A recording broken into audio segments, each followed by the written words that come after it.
نحمده ونصلي على رسوله الكريم. أعوذ بالله من الشيطان الرجيم. بسم الله الرحمن الرحيم. ولتكملوا العدة ولتكبروا الله على ما هداكم وبشر المحسنين. صدق الله مولانا العظيم وصدق رسوله النبي الكريم ونحن على ذلك لمن الشاهدين والشاكرين والحمد لله رب العالمين. الله أكبر الله أكبر لا إله إلا الله والله أكبر ولله الحمد. اللهم صل على سيدنا ونبينا وشفيعنا وحبيبنا ومولانا محمد وبارك وسلم عليه. الحمد للہ، اللہ تعالیٰ کا لاکھ لاکھ شکر ہے اور اس کے آخری معزز معظم اور مقدس رسول حضرت محمد مصطفیٰ صلی اللہ تعالی علیہ وسلم کی نسبت گرامی کا صدقہ ہے کہ پھر ملت اسلامیہ موریشس کو عید سعید کی نعمت حاصل ہو رہی ہے اور آج کا عظیم مبارک رحمت والا دن ہمیں مل رہا ہے. خوب یاد رکھیے، ایک مومن کی نظر میں جب وہ اللہ کے فضل و کرم سے اپنی آنکھیں کھولتا ہوا کائنات کو دیکھتا ہے، کائنات کے حقائق پر غور کرتا ہے، تو وہ اس حقیقت پر یقین رکھتا ہے کہ دنیا کی ہر چیز اس لیے ہے کہ وہ دنیا کی چیز کو دیکھ کر سمجھ کر کے اس دنیا کے ذریعے اللہ تعالی تک وہ پہنچ جائے. مخلوقات جتنی بھی ہیں یہ سب علامت ہے اس بات کی کہ اللہ تعالیٰ نے انہیں پیدا کیا اور ہماری معرفت کا بہترین ذریعہ ہے. اس حقیقت کو سامنے رکھتے ہوئے آج کا دن وہ دن نہیں جس کا تعلق صرف کسی میٹیریل سے ہو، وہ دن نہیں جس میں مذہبی خوشی کی طرف دعوت دی گئی ہو یا صرف کھانے پینے کا ایک پروگرام بنا لیا گیا ہو یا صرف تھوڑی سی پکنک سے دل کو تسکین دی گئی ہو. یاد رکھیے، اسلام کے اندر اس قسم کی کوئی تقریب، کوئی فنکشن اور کسی پروگرام کا نام و نشان نہیں ملتا. عید کا دن ایک ایسا عظیم دن ہے کہ 30 روزوں کے بعد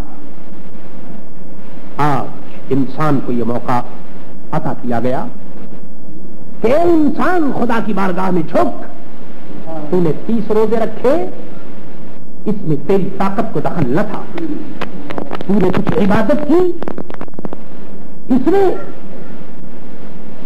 تیرا دادا کام نہیں کر رہا تھا، تیری عقل کام نہیں کر رہی تھی، بلکہ یہ سب کچھ اللہ کا فضل تھا. اس نے تجھے یہ موقع عطا فرمایا، تو اس نے 30 روزے رکھے، عبادت کی، اللہ تعالیٰ کی بارگاہ میں تو جھکتا رہا ہے. اب عید کا دن ہے، آج تجھے نہایت سکون کے ساتھ، آرام کے ساتھ یہ فیصلہ کرنا ہے کہ آئندہ زندگی جو تیری ہوگی وہ رحمانی زندگی ہوگی یا شیطانی زندگی ہوگی. پاور آف سلیکشن تیرے ہاتھ میں ہے، فیصلہ تجھے کرنا ہے کہ آئندہ زندگی کس طرح ہمیں بسر کرنی چاہیے اور آئندہ زندگی میں ہمیں کیا کام کرنا چاہیے. آپ یہ جانتے ہیں قرآن عظیم یہ اعلان کر رہا ہے کہ بولے تکمل العدت، اور چاہیے کہ تم روزوں کی گنتی کو پوری کرو، بولے تکبر اللہ، اور اللہ کی بڑائی کو بولو، اللہ کی توحید کا ڈنکا بجاؤ، اس سرزمین پر خدائے واحد قدوس کا ترانہ تمہاری زبانوں پر ہو، اور حضرت محمد مصطفیٰ صلی اللہ تعالی علیہ وسلم کا تم ڈنکا بجاؤ، توحید و رسالت کے پرچم کو بلند کرو، اور جب تم ایسا کرو گے تو پھر تمہارے لیے اس دنیا کی کامیابی کی خوشخبری، مبارکبادی، اور آخرت کی کامیابی کی مبارکبادی، دونوں مبارکبادی تمہیں حاصل ہے۔ یاد رکھیے، ہم تو ایک دوسرے کو مبارکباد کہتے ہیں، یہ مبارکباد کسی دنیاوی فنکشن کے نتیجے میں نہیں کہا جاتا، بلکہ اس مبارکباد کا مفہوم یہ ہے، عید مبارک کا مقصد یہ ہے کہ اے مسلمان، اللہ تعالیٰ نے تجھے عبادت اور اطاعت کی توفیق دی، اور آج تو آپس میں شیر و شکر ہو کر شانے سے شانے ملا کر ایک لائن میں تو کھڑا ہے، تیرے سر خدا واحد قدوس کی بارگاہ میں جھک رہے، آج تیرا ایڈیل جو ہے وہ ایک ہے، تیرا پروگرام ایک ہے، تیرے ایم وہ بھی ایک ہے، اس لیے آج تجھے اپنے دل کو، اپنے پروگرام کو، سب کو ایک کر لینا چاہیے، یہی یکتائی تمہیں دین کے پلیٹ فارم پر اور دنیا کے پلیٹ فارم پر تجھے ممتاز کر سکتی ہے۔ میرے دوستو، آج دنیا میں جو کچھ ہو رہا ہے اس سے کوئی عقل مند آنکھیں نہیں بند کر سکتا۔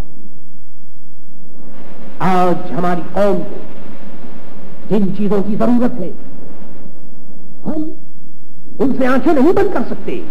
ہمیں چاہیے کہ آج جو پریشانیاں، جو دقتیں، جو مصیبتیں ملت اسلامیہ کے سامنے ہیں، ہمیں یہ دیکھنا ہے کہ ہم ان مصیبتوں کو، ان پریشانیوں کو کس طرح سے حل کر سکتے ہیں، اور اللہ کے آخری رسول حضرت محمد مصطفیٰ صلی اللہ تعالی علیہ وسلم نے اس سلسلے میں ہمارے سامنے کیا پروگرام پیش فرمایا ہے۔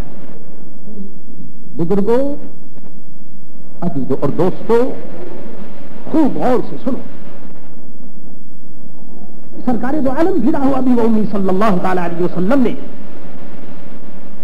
ہمارے اقتصادی پروگرام کو سامنے رکھتے ہوئے ایک منصوبہ پیش فرمایا، یعنی یہ کہ ہم اپنی آمدنی کے مطابق کس طرح اچھی زندگی بسر کر سکتے ہیں۔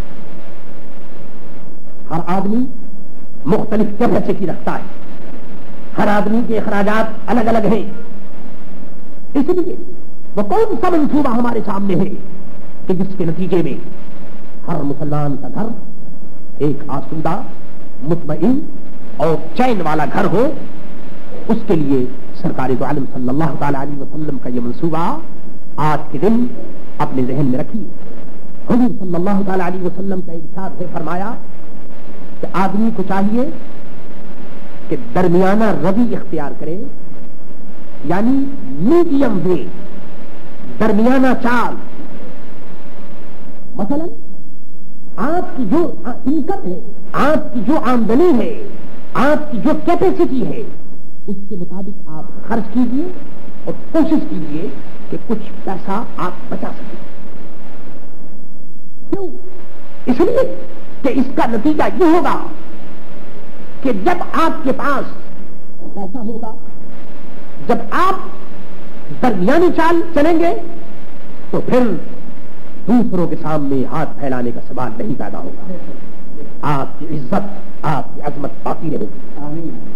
یاد رکھیے، وہ قومیں جو دوسری قوموں کی کاپی کرتی ہیں وہ تباہ ہوتی ہیں، برباد ہوتی ہیں۔ آپ اس کو نہ دیکھیے کہ دوسروں کے دسترخوانوں پر بہت سے کھانے چنے ہوئے ہیں، آپ اس کو نہ دیکھیے کہ پارٹیوں کے اندر لاکھوں روپے اڑائے جا رہے ہیں، بلکہ اس کو دیکھیے کہ اللہ تعالیٰ نے آپ کو کیا توفیق دی ہے۔ اگر اللہ تبارک و تعالیٰ نے آپ کو یہ توفیق دی کہ آپ 2 لقمہ چاول کا اور 1 لقمہ روٹی کا آپ کھا سکتے ہو، تو آپ کو شکر کرنا چاہیے اور اللہ تعالیٰ کے احسان کو ماننا چاہیے کہ اس نے آپ کو یہ توفیق عطا فرمائی۔ آپ اگر دوسروں پر نظر رکھیں گے آپ کی معاشرتی زندگی تباہ ہو جائے گی. آپ کا گھر جو ہے وہ جنت کا نمونہ نہیں بن سکے گا بلکہ جہنم کا نمونہ بن جائے گا. آپ کو تو یہ دیکھنا ہے کہ آپ 200 روپے آپ کے پاس آتے, آپ کو 150 روپے میں گزارا کرنا ہے, اور اس کو ہی دیکھنا ہے کہ آپ کے گھر میں بہترین فرنیچر بھی چاہیے, بہترین صوفہ بھی چاہیے, اور یہ سیٹ چاہیے اور وہ سیٹ چاہیے. میرے دوستوں, آج کی دنیا میں اس پاگل پن کی کوئی گنجائش نہیں ہے. آج اگر آپ چاہتے ہیں کہ آپ کی قوم ترقی کرے تو 1400 برس پہلے جو حضرت محمد مصطفیٰ صلی اللہ تعالیٰ علیہ وسلم نے اقتصادی پروگرام ہمارے سامنے پیش کیا ہے, آپ اس پر عمل کیجئے. ہر آدمی وہی خرچ کرے جو اس کی کیپیسٹی کے مطابق ہو. جتنی آمدنی ہو اس سے کم خرچ کیجئے تاکہ آپ کے پاس پیسہ ہو. تو اگر خدا نخواستہ وقت آ جائے, بیماری آتی رہتی ہے, آپ کے بچے ہیں, شادی ہے, بیاہ ہے, صدقہ و خیرات ہے اور حج ہے, یہ تمام چیزیں اس وقت آپ کے کنٹرول میں ہو سکتی ہیں کہ جب آپ کے ہاتھ میں پیسہ ہو, اور یہ اسی وقت ہو سکتا ہے جب آپ خرچ کریں تو سوچ سمجھ کر خرچ کریں. میرے عزیز دوستوں, یہ وہ پلان ہے جس کو حضرت محمد مصطفیٰ صلی اللہ تعالیٰ علیہ وسلم نے ہمارے سامنے پیش فرمایا. آئیے اقتصادی پروگرام کے بعد اب یہ سوال پیدا ہوتا ہے کہ ہم کس طرح دنیا میں زندگی بسر کریں. تو حضور صلی اللہ تعالی علیہ وسلم نے فرمایا کہ جس آدمی نے اپنے خرچ میں سوچ سمجھ کر کام لیا تو حضور صلی اللہ تعالی علیہ وسلم فرماتے ہیں کہ اس کی زندگی شاندار ہو جائے گی, اس کی زندگی بہت اچھی ہوگی. اسے زندگی کے کسی اسٹیج پر کسی کی ضرورت نہیں ہوگی اور کسی کے سامنے ہاتھ پھیلانے کا اسے موقع نہ ملے گا. اس کے بعد سرکار دو عالم صلی اللہ تعالی علیہ وسلم نے فرمایا کہ بہترین اخلاق آپ کا یہ ہے, بہترین عادت آپ کی یہ ہے کہ آپ جس سوسائٹی میں رہیں اس سوسائٹی کے لوگوں کا خیال رکھیں. آپ جو بھی کام کریں ایسا کام کریں جس سے آپ کے گھر والوں کو, آپ کے پڑوسی کو کوئی نقصان نہ پہنچے. اگر یہ جذبہ ہمارے اندر ہو گیا اور جس کو ہم گڈ مینر کہتے ہیں, گڈ مینر, اگر ہم نے اچھے اخلاق کو لوگوں کے سامنے شو دیا تو اس کا نتیجہ یہ ہوگا کہ نہ ہمارا گھر میں کوئی دشمن ہوگا نہ ہمارا باہر کوئی دشمن. گھر والے بھی ہمارے دوست ہوں گے اور باہر والے بھی ہمارے دوست ہوں گے, کیونکہ اسلام کے اندر یہ گنجائش ہی نہیں ہے کہ کسی آدمی کے ہاتھ سے کسی کو تکلیف پہنچے. اس لیے فرما دیا گیا کہ بہترین زندگی اور بہترین معاشرہ یہ ہے کہ تم اس طرح سے رہو کہ تم سے کسی کو شکایت نہ ہو. اس کے بعد سرکار دو عالم صلی اللہ تعالی علیہ وسلم نے ارشاد فرمایا, حضور صلی اللہ تعالی علیہ وسلم فرماتے ہیں کہ عقل یعنی مینٹل پاور جس کو کہا جاتا ہے, ہر آدمی کو اللہ تبارک و تعالی نے عقل عطا فرمائی. اسلام میں عقل یعنی مینٹل پاور کی کیا پوزیشن ہے اور ہمیں کس طرح اس سے کام لینا چاہیے. سرکار دو عالم صلی اللہ تعالی علیہ وسلم نے فرمایا کہ جب کوئی کام کرو تو سوچ سمجھ کر کام کرو, عقل سے کام لو, کیوں کہ تم بنی آدم میں سے ہو, امت محمدیہ ہو, تم خیر امت ہو, تمہیں بہترین امت کا ٹائٹل دیا گیا ہے. اس لیے جو کام کرو اپنی عقل سے سمجھ کر کے کام کرو. اس کے علاوہ سرکار دو عالم صلی اللہ تعالی علیہ وسلم نے ارشاد فرمایا کہ جب تم کسی سے بات کرو, جب تم کسی سے ڈسکس کرو تو اس طرح کرو کہ اس کو کوئی تکلیف نہ ہو اور کوشش کرو کہ اس کا دل تمہارے ہاتھ میں آ جائے.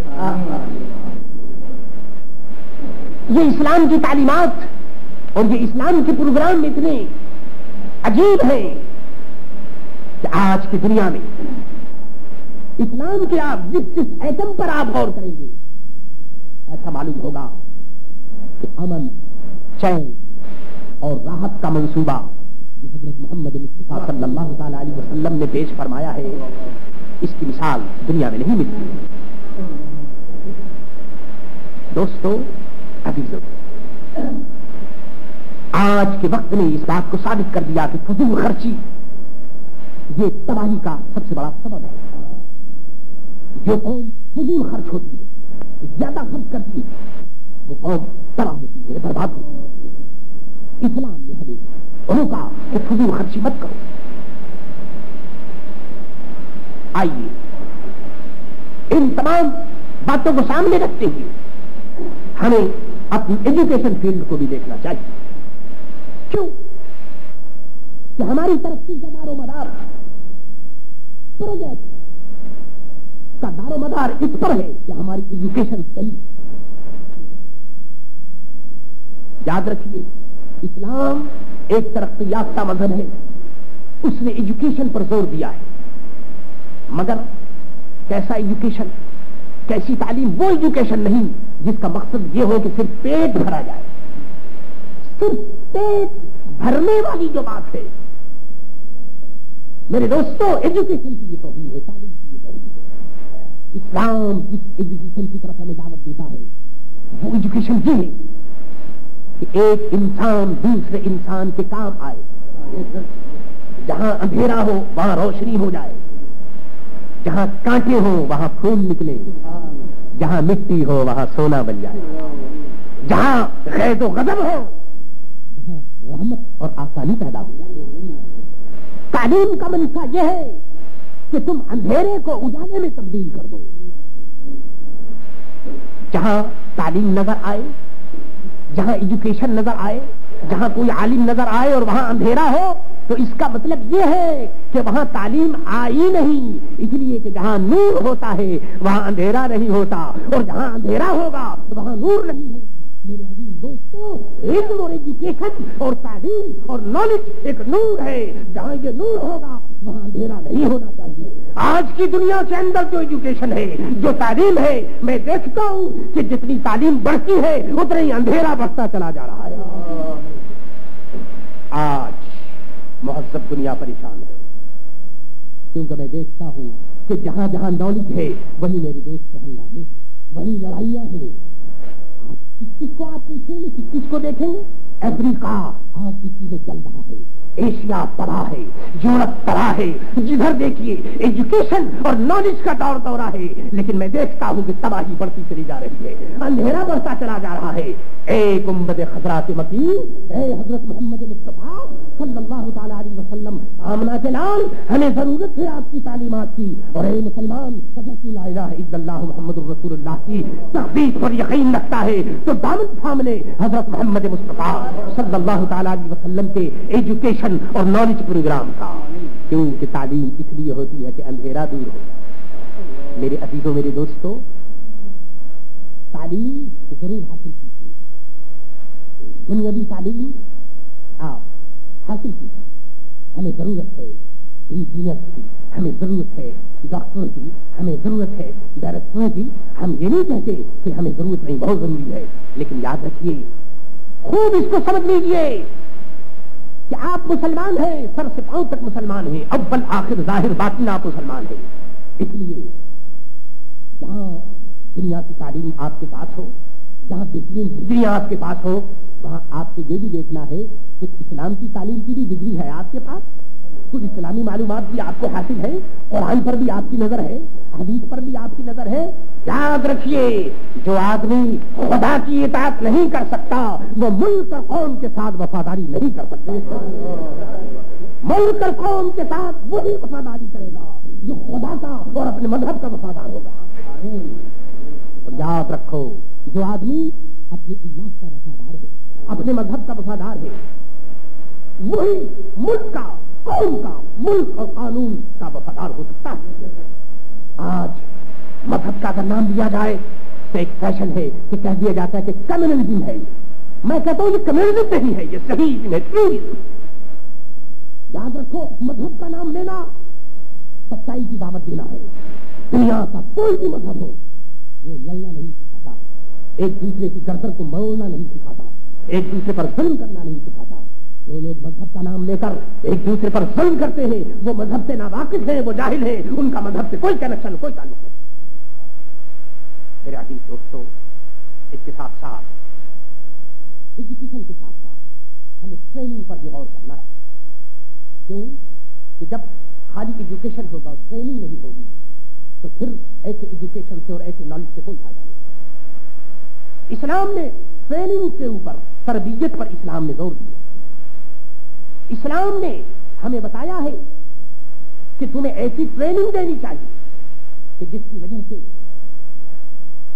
تمہارے گھر کے اندر جو سوسائٹی بنے, تمہارے گھر کے اندر جو معاشرہ پیدا ہو وہ اسلامی معاشرہ ہو. یاد رکھیے, اس طرح سے مشینوں کے اندر, مشینوں کے ڈھانچوں کے اندر میرے دوستوں ہم سامان بناتے ہیں. ہمارے یہاں فیکٹریاں, ہمارے یہاں کارخانے ہیں, مختلف قسم کے ماڈل اور مختلف قسم کے سامان بنائے جاتے ہیں اور فیکٹریوں سے سامان نکلتے ہیں. آپ خوب یاد رکھیے کہ آج جو ہمارے سامنے معاشرہ ہے, آج ہمارے سامنے جو قوم ہے اور ہمارے سامنے جو یہ چھوٹے چھوٹے ہمارے بچے ہیں جن کی ایجوکیشن اور جن کی نالج کی طرف ہم رات دن کوشش کر رہے ہیں اور خیال کرتے ہیں, ہمیں یہ دیکھنا ہے کہ نالج اور ایجوکیشن کے ساتھ ساتھ ٹریننگ کا انتظام ہمارے یہاں کیا ہے. خوب یاد رکھیے, اگر ہم نے اپنے بچوں کو صحیح ٹریننگ نہ دی, اگر ہم نے بچوں کو اسلامی ٹریننگ نہ دی, اسلامی آداب نہیں سکھائے, تو یاد رکھیے کہ ٹریننگ کا اثر چھوٹے بچوں پر تو ہو سکتا ہے, لیکن اگر آپ خیال کریں گے کہ 30 سال کی عمر کے بعد ان کو ٹرین کیا جائے گا یا 25 ایئر کے بعد ان کو ٹرین کریں گے, تو یاد رکھیے کہ ہر مسلمان کے گھر میں جو اس کی ماں ہوتی ہے, ماں کا گود بہترین ٹریننگ اسکول ہے. جس بچے کو گھر کے اندر اگر صحیح ٹریننگ نہ دیا گیا, صحیح آداب اسلامی نہ سکھائے گئے, تو میرے دوستوں وہ 30 سال کے بعد وہ ٹرین نہیں ہو سکتا. نہایت مشکل ہے, کیونکہ جو باپ کچا ہوتا ہے اس کو ہر طرف سے آپ جھکا سکتے ہیں. یہ چھوٹی سی جو عمر ہے, اس عمر میں جو ٹریننگ آپ دیں گے, جس طرح سے ان بچوں کو ٹرین کریں گے تو جوانی اور بڑھاپے تک وہی بات یاد رہے گی. اس لیے ٹریننگ کی طرف خاص طور پر توجہ دیجیے. حضرت محمد مصطفیٰ صلی اللہ تعالی علیہ وسلم کا احسان ہے. آج کی دنیا کا ہر باپ یہ چاہتا ہے کہ وہ بچوں کے لیے سب کچھ کرے. باپ کی خواہش ہوتی ہے کہ وہ بچوں کے لیے بہترین مکان بنائے اور بہترین دولت اس کے پاس ہو, روپیہ ہو, پیسہ ہو, کافی سے زیادہ اس کے پاس انکم ہو. ہر آدمی کی یہ خواہش ہوتی ہے. سرکار دو عالم صلی اللہ تعالی علیہ وسلم ارشاد فرماتے ہیں کہ جس آدمی نے اپنے بچوں کو اسلامی ادب سکھایا, اسلامی اخلاق, گڈ مینر کی جس نے تعلیم دی اور بہترین ادب سکھایا, تو حضور فرماتے ہیں کہ اس سے بڑھ کر کے وہ دولت اپنی اولاد کو نہیں دے سکتا. ٹھیک ہے, آپ اپنے بچوں کے لیے مکان بھی دیں, دولت بھی دیں اور بھی سب کچھ دے دیں, لیکن یہ جو اسلامی تعلیم ہے, اسلامی آداب, ان کی تعلیم بھی ضروری ہے. اگر اسلامی آداب کی تعلیم ہم نے اپنے بچوں کو نہ دی تو میرے دوستو یہ جو معاشرہ اور یہ جو ہماری قوم آگے اس وقت سامنے ہے, آج کا بچہ کل کا جوان ہوگا اور آج کا جوان کل بوڑھا ہوگا. ان کے کاندھوں اور ان کے شولڈر کے اوپر میرے دوستو دنیا کا بھی بوجھ ہے اور دین کا بھی بوجھ ہے. ان لوگوں کو آگے چل کر کے ریلیجس فیلڈ میں, مذہب کی فیلڈ میں, سیاست کی فیلڈ میں, ملک اور قوم کی خدمت کی فیلڈ میں ان کو کام کرنا ہے. اس لیے ٹریننگ چاہیے. جب تک ٹریننگ نہیں ہوگی یہ بڑوں کا ادب نہیں کریں گے, اور جو قوم اپنے بڑوں کا ادب نہیں کرتی میرے دوستوں وہ ترقی نہیں کر سکتی. حضرت محمد مصطفیٰ صلی اللہ تعالی علیہ وسلم کے اس فرمان کو اور اس پروگرام کو سامنے رکھیے کہ تم اپنے بچوں کو ٹرینڈ کرو، اسلامی تعلیم دو، تاکہ تمہارے بچے صحیح طور پر مسلمان ہو، اور جب یہ مسلمان ہوں گے تو میرے عزیز دوستو یہ دنیا بھی بہترین دنیا ہوگی اور دین بھی آپ کا بہترین دین ہوگا۔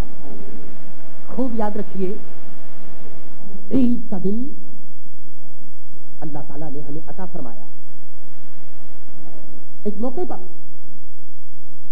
ہمیں صرف یہ نہیں دیکھنا کہ ہم تھوڑے سے آدمی کھا رہے ہیں یا پی رہے ہیں یا ہم بہت اچھے ہیں، یہ کوئی بات نہیں۔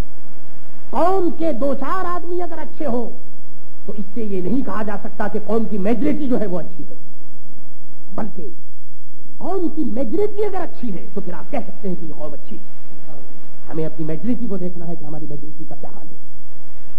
میرے عزیزوں، میرے دوستوں، ہمارے اندر جو کمی ہے، جو ویکنیس ہے، اس کو ہمیں دور کرنا چاہیے، کمزوری کو دور کرنا چاہیے، اور اس کا بہترین ذریعہ یہ ہے کہ ہمیں چاہیے کہ ہم اللہ تعالیٰ اور اس کے رسول صلی اللہ تعالیٰ علیہ وسلم کے قانون کے سامنے ہم سر کو جھکا دیں۔ جب ہم اس کے قانون کے سامنے سر کو جھکا دیں گے تو یاد رکھو اللہ تبارک و تعالیٰ نے پروگرس کا وعدہ کیا ہے۔ وہ یہ فرماتا ہے کہ وَأَنْتُمُ الْأَعْلَوْنَ إِن كُنتُم مُؤْمِنِينَ، وہ فرماتا ہے کہ پروگرس جو ہے وہ تمہاری ہے، ترقی تمہاری ہے، تم سب کچھ ہو، لیکن اس وقت جب تم صحیح معنی میں مومن بن جاؤ، مکمل مسلمان بن جاؤ، صحیح معنی میں مومن بن جاؤ۔ میرے عزیزوں، میرے دوستوں، آج اس چیز کو بھی ہمیں سامنے رکھنا ہے۔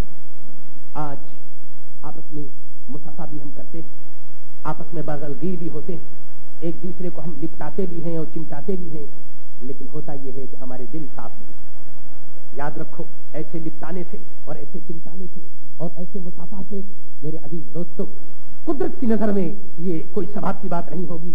یاد رکھو، جب ہمارے ہاتھ مل رہے ہوں، جب ہم ایک دوسرے مسلمانوں کو سینے سے لگا رہے ہوں تو یہ سمجھ کر سینے سے لگا رہے ہوں کہ یہ میرا بھائی۔ یاد رکھو، اسلام نے رنگ و بو کا خاتمہ کر دیا۔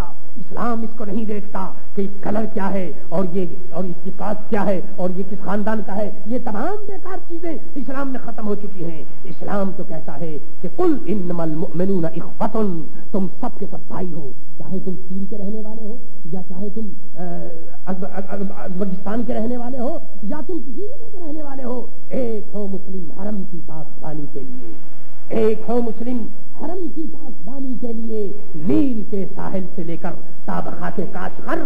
میرے دوستو، دنیا کا جو جغرافی ہے اور اس زمین پر بسنے والے جتنے مسلمان ہیں، ان کو چاہیے کہ یہ سب کے سب ایک ہو جائیں، اور یہ ایک جب ہوں گے جب یہ نیک ہو جائیں گے۔ میرے عزیزوں، میرے دوستو، میرا یہی پیغام آپ کے نام ہے کہ آپ پھر اپنے آپ کو اسٹڈی کیجیے، اپنے آپ کو چیک کیجیے، اور اپنی زندگی کا جو آپ کا فائل آپ کے سامنے ہے اس کو دیکھیے۔ اس فائل کے اندر اگر کوئی کمی ہو تو اس کو مکمل کیجیے۔ انشاءاللہ اگر آپ نے ایسا کر لیا تو ایسی عید آپ کو ایک مرتبہ نہیں 100 مرتبہ مبارک ہو۔ میں یہ کہتا ہوا ملت اسلامیہ کی خدمت میں دل کی گہرائیوں کے ساتھ عید مبارک پیش کرتا ہوں۔ السلام علیکم۔